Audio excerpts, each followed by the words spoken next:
Շարունակում ենք ծրագիր արգել հեռուստադիտողներ, այժմ արդեն վերլուծությունների ժամանակն է եւ մեր տաղավարում է Արմեն Չիբուխչյանը, բարև ձեզ Արմեն։ Ողջույն։ Սկսենք փաստից, որ վերջին օրերին ակնհայտ է Հայաստանի ուղղվածությունը դեպի Եվրոպական միություն, այսպես ասենք, ավելի բարձր կառավարական մակարդակներում են սկսել շատ այդ մասին խոսել։ Երեք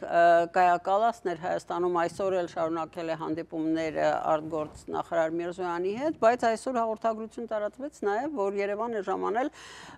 Հարավային Կովկասի եւ Վրաստանում ճգնաժամի հարցերով Եվրամիության հատուկ ներկայացուցիչ Մագդալենա Գրոնոն։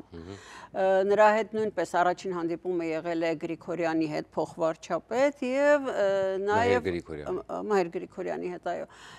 նաեւ Եվրամիության պատվիրակության ղեկավարն է ներկա եղել Վասիլիս Մարագոսը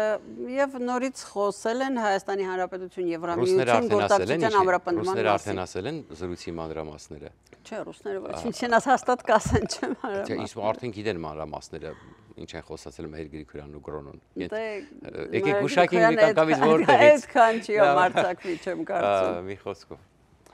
Այո, շատ կարևոր հարց է Հայաստան եւ օրակարգ։ Ես իդեպ մի լուր լսեցի քիչ առաջ, ճիշտ ասած, քանի որ աղբյուրը ինձ համար հավաստի չի, Քլստիվին է տվել, հաղում անելով մի ուրեմն հիմնադրամի, ամերիկյան հիմնադրամի ուրեմն կամ միջազգային լավ այսպես են Կարամետյան հիմնադրամի, այսպես մի հայ ներկայացուցիչ, որի գործունեությանը հետևելով եկել եմ եզրակացության, որ ուրեմն ինքը ռուսական մատորով արևմուտքում աշխատող հայ ներկայացուցիչ է, այդպես ու շատ են, գիտեք, օրինակ վերջի դեպքը լսել եք, որ Ռուսաստանը Բլումբերգ էր գործ ուղղել մի տնտեսագետի, որը տարիներ շարունակ ուկրաինական պատերազմից ի վեր Բլումբերգում ռուսահաճո հոդվածներ է գրել, որ Ռուսաստանը տնտեսությունը վատ չի, որ դիմակայուն է, որ իմի տանջվեք եւ այլ, եւ ինչա պարզվում, երբ որ արդեն բացահայտվել աստիճանաբար, որ իր կանխատեսումները սխալ են, ինքը փախել է գնացել է Ռուսաստան եւ աշխատում է կենտրոնական բանկում Ռուսաստանի։ Այսինքն ու թերապես այսպիսի մարդիկ շատ են, քանի որ այդ աղբյուրը ինձ համար հավաստի չի, բայց այդուամենայնիվ փաստենք, որ այսպիսի տեղեկություն է հայտնվել, որը իդեպ չի բացառվում, որ կարող է լինի, համենայնպես նկատի ունենք, որ նա տարածել է, որ ըստ իր աղբյուրների որ Թրամփը առաջարկել է Հայաստանի եւ Ադրբեջանին Նախիջևան տանող ճանապարհը կոպիտ ասած ինք ամերիկյան ընկերությունների միջոցով վերահասկել, որպեսզի վեճը բարձրացնի, այսինքն Հայաստանի տարածքային ամբողջականության շրջանակում, բայց այդ ամեն ինչը վերահսկում է Միացյալ Նահանգները։ Իդեպ ասեմ, այս առումով ես ուրեմն շատ ավելի շատ կուզենամ, որ Հայաստանը այդուամենայնիվ եթե անգամ համատեղ է լինում, բայց Հայաստանի դերակատարումը մեծ լինի, բայց մեծ հաշվով սա բավականին հետաքրքիր տարբերակ է, որը կարելի է դիտարկել ամերիկյան ընկերությունների կողմից ուրեմն վերահսկողությունը այդ ճանապարհի, որովհետև այստեղ ասեմ, մենք մի բան կարող ենք վստահ լինել, որ Ադրբեջանը ոչ մի վտանգավոր բան տանել բերել տեղափոխել, այսինքն ամերիկացիներին չի կարող ինչ-որ բան ասել եւ ենթադրում եմ, որ Ալիևը կհրաժարվի այդ տարբերակից, բայց այդուամենայնիվ այսպիսի բան կա, փաստենք։ Ուրեմն երկրորդը Հայաստանում երևում է եվրոպական փողերը, որ պրծել են, որոշ երևույթներ անցել են երևում է իրանական փողերի, որովհետև երբ որ Իրանը դատապարտեց, այսինքն Իրանը միացավ 57 երկրների մահմեդական հայտարարության ընդդեմ Հայաստանի եւ Արևմտյան Ադրբեջան թեզի առաջ քաշման, որի տակ Դեսպանը հետո ասաց մենք համաձայն չենք եղել։ Դեսպանը ով է։ Եթե ստորագրությունը դուք տեսեք Հաջիևի։ Երբ որ դեսպանը մի բան ասում է, ասում ենք դեսպանը ասեց իրենց ասածը։ Հիմա ասում ենք դեսպանը։ Չէ, մենք պետք է հասկանանք ինչ տրամաբանության մեջ ասեց։ Եթե դեսպանն ու ԱԳՆ-ն նույն բանն են ասում, բայց այս պարագայում Հաջիևը շատ կարևոր բան ասեց։ Հաջիևը պատասխանեց. դու ով ես, եթե քո ԱԳՆ-ն Արաքչին։ Դուք հասկանում եք, մենք խոսում ենք, եթե Արաքչիները նույն բան ասում, դեսպանն էլ նույն բան ասում կամ դեսպանն ասում է Արաքչին չի հակադարձում, այդտեղ մենք կարող ենք ինչ-որ ենթադրություններ անել, բայց երբ որ Արաքչին ուրիշ բան է ստորագրում, դեսպանը գալիս է կուտա տալի մեր հասարակությանը, փորձում է մեղմել իրավիճակը, խաբել, իսկ հետո էլ ինչ-որ իրանց ներքին լսարանի համար ազգային ժողովում սկսում են ցրել, ստորագրությունը հետեք կանչել չէ, ու Հայաստանում գտնվում են որոշ երևույթներ, որ եվրոպական փողերից գրանտերից կտրվել են, իրանական փողերի վրա են նստել, ասում են տեսակ Իրանը ուղղեց սխալը, Իրանը ստորագրությունը հետ է քաշել։ Ոչ։ Եթե ստորագրությունը հետ չի քաշում, վեր ընկեք տեղերը, հակառակ դեպքում կասկած կունենանք, որ իրանական փողեր եք լափում ու այս ազգին խափում եք։ Սա էսպես։ Հաջորդը, ուրեմն Եվրոպայի հետ կապված Կայա Կալասի ընդհանուր այցը նրա մասին էր, որ Հայաստանը պետք է դիվերսիֆիկացնի իր տնտեսությունը։ Նոր օրակարգը հինը չկա, հինը չեք կատարել, 40%-ով է կատարված, բայց նոր օրակարգի մեջ նոր ոլորտներ են մտել։ Եվ այդ գլխավոր նոր ոլորտը, ինչպես իդեպ մի քիչ առաջ հարցազրույց էր տվել հանրային, գլխավորը տնտեսականն է։ Եվ առաջինը նա շեշտեց բիզնեսը եւ փոխկապակցվածությունը Եվրոպական միության հետ։ Այսինքն, Հայաստանին տնային աշխատանք է տրվել, այս նոր օրակարգով Հայաստանը պետք է շատ արագ իր բիզնեսը փոխկապակցի Եվրոպական միության հետ, ինչը առանց դրա անհնար է։ Ինչը տեսականորեն անհնար է, որովհետև եթե քո բիզնեսմենը ունի ուրեմն շատ մաքսային միության մեջ է եւ շատ բաներ տանում է առանց մաքս կամ ցածր մաքսով եւ արտադրում է ցածրորակ ապրանք եւ շատ էժան է արտադրում եւ կարողանում է իրացնել անորակ շուկայում, բնականաբար ինքը պետք է մեծ գումարներ ներդնի վերացինվի, ճիշտ է, եւ այդ դրա, այսինքն եւ մասնագետներ ավելի լուրջ հրավիրի, որը ասենք արևմտյան մարքետով կզբաղվի եւ կփոսի վերլուծել, տանը եւ դա բարդ process է, հեշտ չի։ Բայց որ մեկը կծախսի այդքան գումար, բնականաբար այս իմաստով դրա համար Եվրամիությունը մոտ 300 միլիոն 270 կարծեմ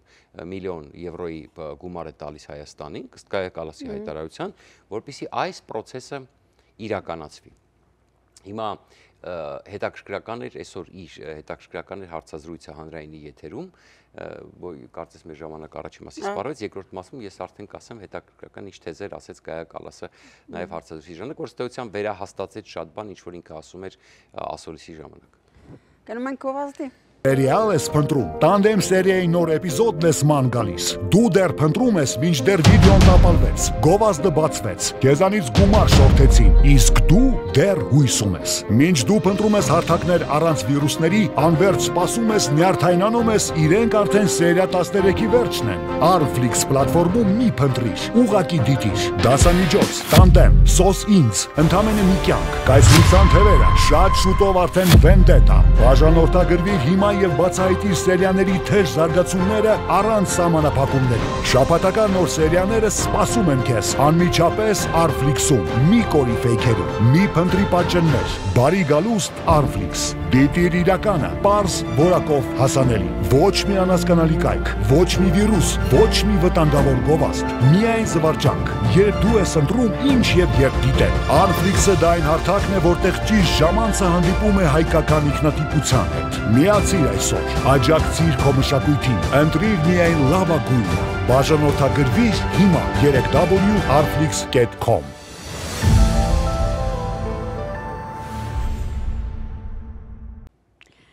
Եվրամիության անվտանգության հարցերով բարձր ներկայացուցիչ մի քիչ համառոտ եմ ասում Տիկին Կայա Կալասը Երևանում է, երեք խոսել ենք այդ մասին, այսօր էլ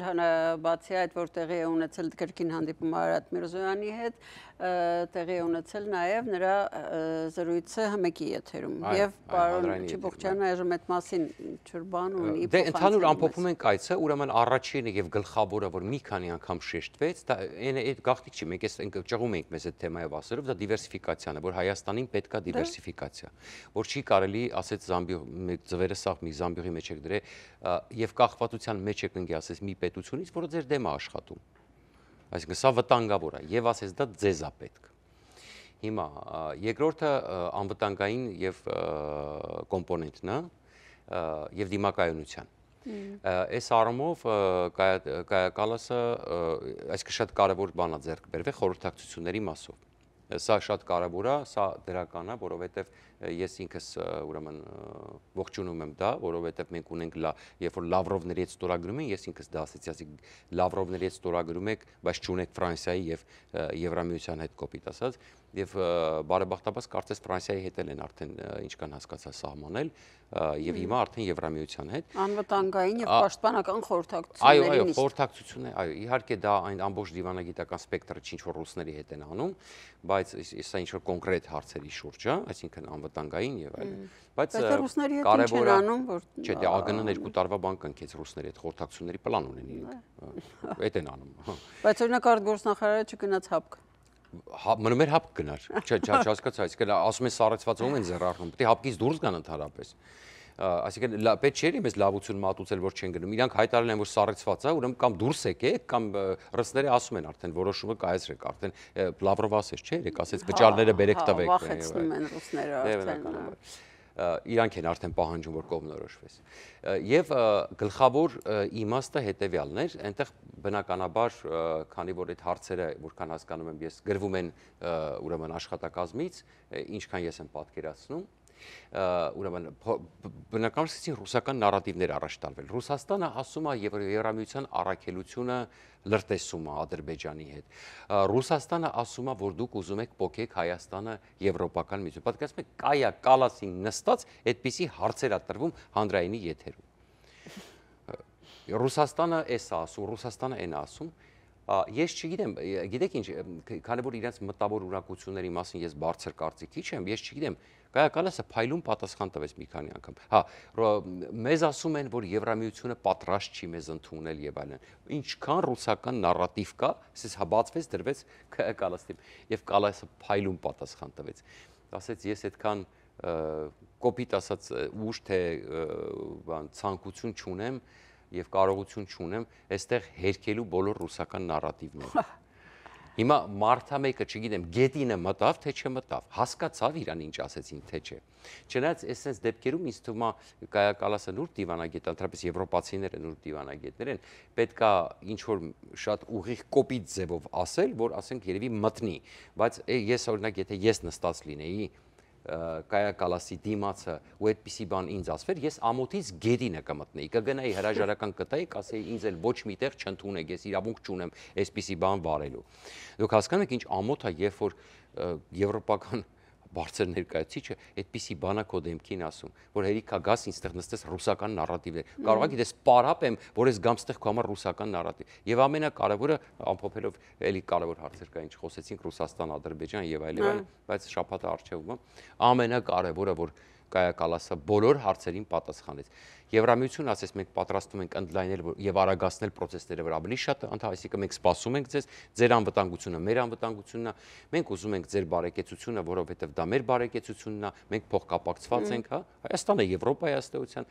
եւ ամենակարևորը բոլոր հարցերին կարևոր ասես ուզում եք դիվերսիֆիկացնել, չեք ուզում դուք եք ապրելու, դուք գիտեք ձեր գլխին ինչ է գալու։ Ուզում եք գաք Եվրամիություն, եկեք, չեք ուզում, ձեր որոշումն է։ Այսինքն բոլոր հարցերին պատասխանեց Ժորժ ջան, ուզում եք լավ ապրեք, ուզում եք դիվերսիֆիկացված, ուզում եք ավելի անվտանգ լինեք, ուզում եք մարդավայել ապրեք։ Ժողովուրդը ասում է ոչ։ Չէ, ես ասում եմ ինչ ասես Կայա Կալասը բոլոր այդ ռուսական նարատիվներին, որտեղ ակնհայտ ռուսական նարատիվներ են։ Ասեց ձեր գործն է, որոշումը ձերն է, Ժորժ ջան։ Լավ, իսկ ինձ համար օրինակ ակնհայտ է, որ ժողովուրդը հաստատ ուզում է գնա դեպի Եվրոպա, մեր ծրագիրն այսօր էլ ավարտվեց։ Շնորհակալություն։ Ես եմ շնորհակալ։ Կհանդիպենք վաղը ցտեսություն։ Հաջողություն։